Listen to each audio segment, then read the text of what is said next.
जय गुरु जी। संगत जी गुरु जी ने हमेशा संगत से कहा कि मेरे नाल डायरेक्ट कनेक्शन बनाओ। एक अंकल ने उनसे पूछा कि डायरेक्ट कनेक्शन गुरु जी कैसे बनता है।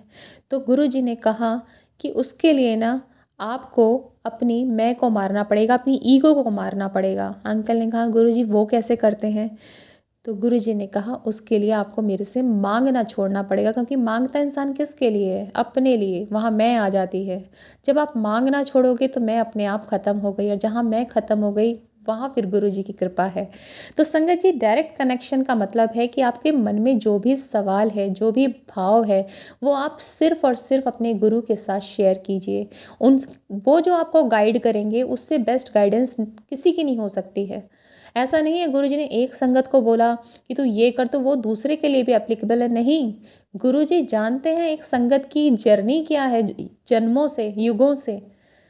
तो वो एक संगत को जो बोल रहे हैं वो दूसरे के लिए ज़रूरी नहीं है सही हो, हर एक संगत के लिए सही हो, ऐसा ज़रूरी बिल्कुल भी नहीं है। संगत जी, इस कनेक्टिविटी की मैं बात बताती हूँ। क्या कभी हम भगवान को झूठा भोग लगाएंगे? बताइए आप। अगर आप किसी से पूछें कि मैं झूठा भोग भगवान को लगाऊं, क्या जवाब देगा आपको? तो इसी के ऊपर एक छोटा सा मैं आपको किस्सा सुनाती हूँ। एक बार एक इंसान था, व्यक्ति था, संतों को बहुत मानता था, संतों को रोज भोजन कराता जो भी उसकी क्षमता थी, और उनके पत्तलों पे से जब वो थोड़ा बहुत भोजन बच जाता था, वो इकट्ठा करता, ठाकुर जी को भोग लगाया करता। और ठाकुर जी को भोग लगाने के बाद वही भोजन वो खुद खाया करता, क्योंकि उसे तो पता था संत भी ईश्वर है, इनमें भी ईश्वर है। डेली का उसका यही नियम था।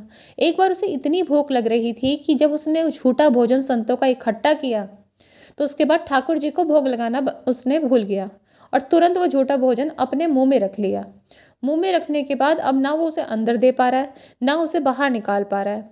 उसे याद आया कि अरे मैंने तो भोग ही नहीं लगाया। अंदर लेता है तो ठाकुर को खिलाए बिना खा कैसे लूँ, बाहर निकालता है तो संतों का भोजन में नीचे कैसे गिरा दूँ, वो भी तो ईश्वर है। संगत जी, वो मुंह में रखा रहा, रोए जा रहा है, रोए जा रहा है, उसने अंदर ना निकाले ना बाहर। ठाकुर जी सामने प्रकट हो गए, बोला ये भोजन मुझे दे, मैं खा लेता हूँ, लेकिन तू भी खा ले। वो रोए जा रहा है, रोए जा रहा है, रोते रोते जब उसके होठ फड़फड़ाए तो एक दाना अन्न का नीचे गिर गया। ठाकुर जी ने वो खुद उठाकर खाया, बोला लग गया भोग, खा ले। संगत जी, ये भाव है। अगर आप किसी से पूछेंगे वो क्या कहेगा, तुम पागल हो, झूठा भोग लगा रहे हो। तो तुम्हारा क्या कनेक्शन ईश्वर के साथ है, किस भाव से आप उनसे कनेक्शन बनाते हैं, ये ईश्वर जानते हैं। तो इसलिए आपकी और गुरु जी के बीच में किसी का होना ज़रूरी नहीं है, बिल्कुल नहीं होना चाहिए कोई भी थर्ड पर्सन, सिर्फ आप और गुरु जी। यही है डायरेक्ट कनेक्शन।